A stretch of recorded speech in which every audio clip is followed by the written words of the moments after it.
তো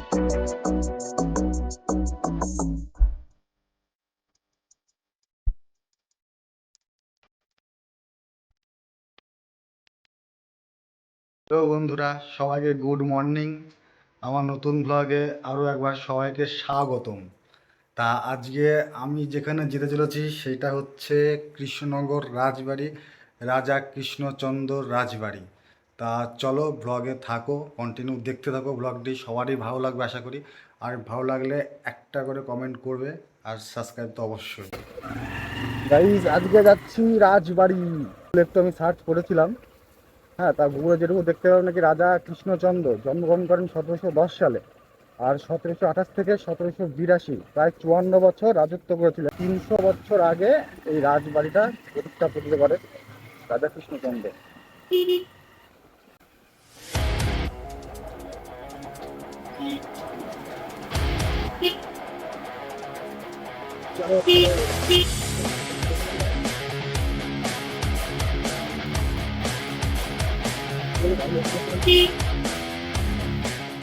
আর এই বাংলায় রাজা কৃষ্ণচন্দ্র শ্রীনিবাসে রাজধানী স্থানান্তরিত করছিল।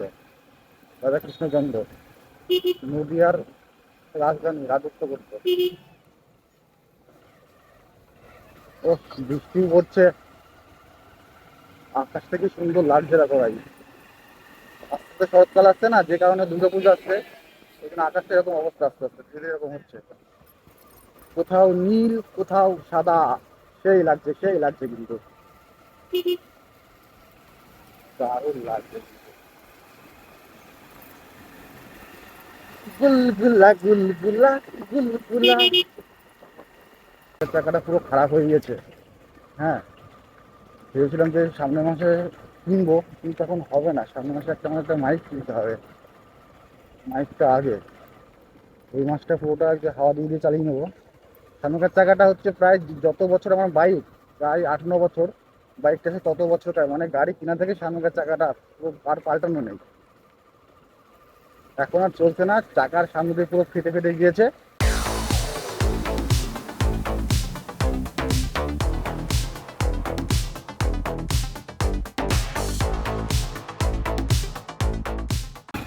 বৃষ্টি হচ্ছে, আবার ইয়ে হচ্ছে, মানে রোদ উঠছে, ফ্যাকশালের বি হচ্ছে, তাই না? মাঝে সাথে বৃষ্টি হচ্ছে, আবার রোদ হচ্ছে, আবার বৃষ্টি কমছে, এরকম হচ্ছে। আকাশটা দারুণ, আকাশটা কোথাও কোথাও নীল আকাশ, কোথাও কোথাও সাদা, কোথাও কোথাও মেঘলা আকাশ, এই লাগছে কিন্তু। এই জায়গায় আমরা যাবো, বার দিকে যাবো, বার দিকে রাজবাড়ির সামনে কিছুটা গিয়ে রাজবাড়ি। এই যে বুঝলাম, এই যে সামনে, welcome to Rajbari guys, welcome to Rajbari. এই যে এইটা হচ্ছে সামনের, যেটা একদম সেটা হচ্ছে রাজবাড়ির সিংহ গেট। এই দিকে ডান দিক দিয়ে কিছুটা গেলেই রাজবাড়ির মুখ্য গেট পড়বে, ওই যে সামনে। আর ওই যে এটা হচ্ছে সিংহ গেট, এটা। আর সামনে যে দেখা যাচ্ছে ওইটা হচ্ছে মুখ্য গেট।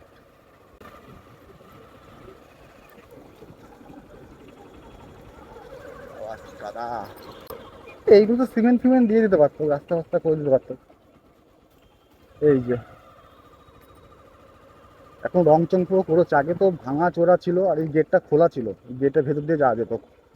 এখন পুরোটাই বন্ধ, কালার ফালার সব করছে। আর এই যে এই বাড়িটা ভাইরাল বাড়ি, মানে যত ব্লগাররা রাজবাড়িতে ব্লগ করেছে, এই বাড়িটা এসছেই ভাইরাল বাড়ি। এই যে, আর এইদিকে হচ্ছে যে রাজমন্দির, মানে যেখানে পুজো টুজো হয়, সরস্বতী পুজো, দুর্গা পুজো, জগদ্ধাত্রী পুজো। চলো যাওয়া যাক।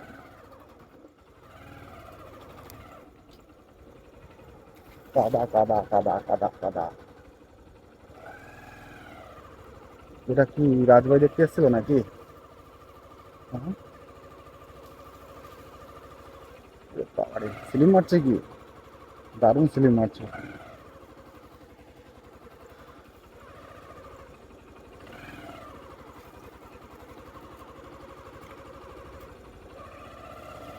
এই যে চলে আসলাম, এইটা হচ্ছে মুখ্য দরজা, আর এটা হচ্ছে রাজবাড়ির পাঁচিল। গাছটাকে দেখো, কাণ্ডে কিছু নেই।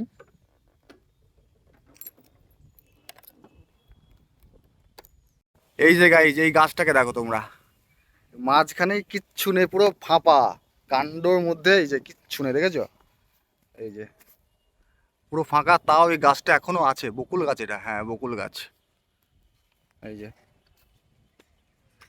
খুব সুন্দর লাগছে, ওফ সেই লাগছে কিন্তু, আকাশটা সেরকম লাগছে, দারুণ নীল সাদা, আর কোথাও কোথাও মেঘে একদম ঢাকা, দারুণ লাগছে কিন্তু। এই যে মাঠটা যে মাঠটা দেখতে পাচ্ছ তোমরা, এই মাঠে হচ্ছে যে বৈশাখী মাসে বারোদোল হয়, এক মাস পুরো মেলা থাকে, ঠিক আছে? আর এখানে কয়েকশো দোকান, কয়েক হাজার লোকজন আনাগোনা, সেই দিন রাজবাড়ি খোলা থাকে। কেউ যদি মনে করে যে না রাজবাড়ির ভেতরে ঢুকবো বা টিকিট কেটে ঢোকা, এগুলো কিন্তু কিচ্ছু হয় না, কোনো রকম টিকিট কাটা যায় না বা কাটার রকম ব্যবস্থা নেই। একমাত্র দুর্গা পুজো, জগত্রী পুজো আর এই রাজবাড়ির যে মেলা হয় বারোদোল, সেই দিনই গেট খোলা থাকে, তাও কিছুক্ষণ সময়ের জন্য। কিন্তু তোমরা যদি চাও যে মন্দির সারাক্ষণ সবার জন্য খোলা থাকে, তোমরা গিয়ে দেখতে পারো মন্দিরটা, কিন্তু রাজবাড়ির মধ্যে কোনো রকম টিকিট কেটে ঢোকার ব্যবস্থা নেই, আমি বলে রাখছি এটা। আর যারা আসতে চাও কলকাতা থেকে, তাদেরকে বলি শিয়ালদা থেকে ট্রেন ধরবা, Krishnanagar city local, direct Krishnanagar স্টেশনে নামবা, ওখান থেকে অটো বা টুকটুকি সব কিছু পাওয়া যায়, 15 থেকে 10 টাকা কিংবা 20 টাকা নিতে পারে, একদম আমাদের এই যে গেটের সামনে রাস্তা, রাজবাড়ির সামনে ওখানে নামিয়ে দেবে, ওখান থেকে তোমরা চলে আসতে পারবা। এই যে দেখো কত উঁচু পাঁচির।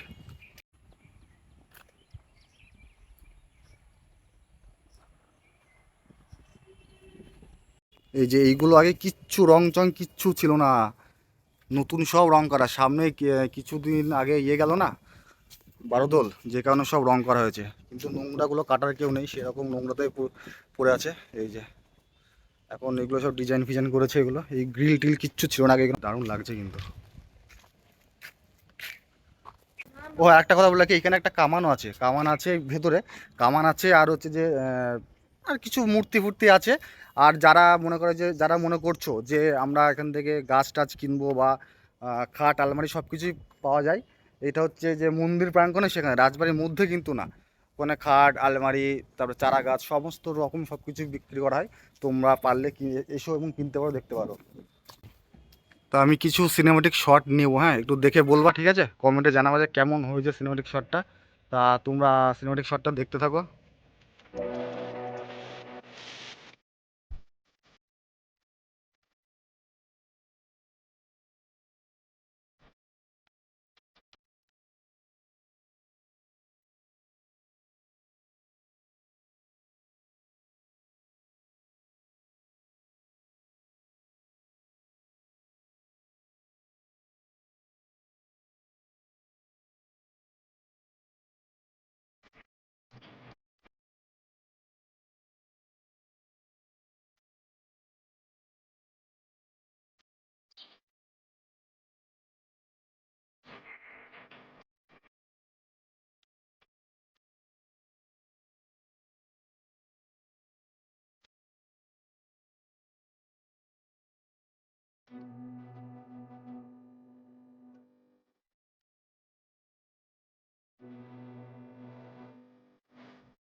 সিনেমাটিক শটটা কেমন আছে তোমরা একটু অবশ্যই কমেন্টে জানিও, ঠিক আছে? এবার আমরা যাব রাজদিঘি।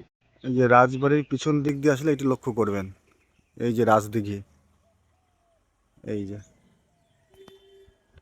এইটি হচ্ছে সেই রবীন্দ্রনাথের বিখ্যাত কবি অঞ্জনা নদী, যেটা হচ্ছে জলঙ্গি নদী খাল কেটে এই নদীটি বানানো হয়েছিল। এই যে এখন তার অবস্থা, চারিদিকে নোংরার বোঝাই হয়ে গেছে।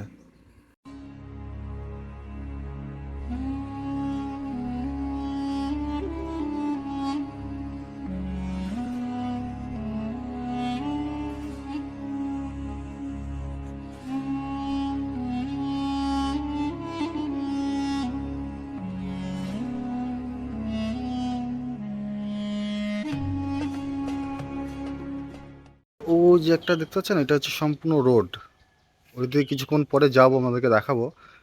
আর সামনেও একটা ঘাট আছে, যেখানে স্নান টান করে, জুম করে তো দেখতে পাবেন, এই যে এখানেও স্নান টান করে।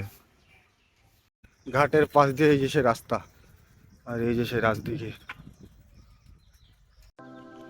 কেমন লাগছে দৃশ্যটা, কি সুন্দর না, দারুণ লাগছে কিন্তু আমার।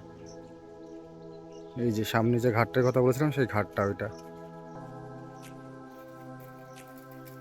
চলুন এবার অন্যদিকে দেখায় ভালো করে। কিছুক্ষণ আগে ছিলাম ও পারটায়, এখন ওই যে এই পার। সো গাইজ, আজকে ব্লগটা এখানে শেষ করছি। ব্লগটি যদি ভালো লেগে থাকে চ্যানেলটিকে অবশ্যই সাবস্ক্রাইব করবা, ঠিক আছে?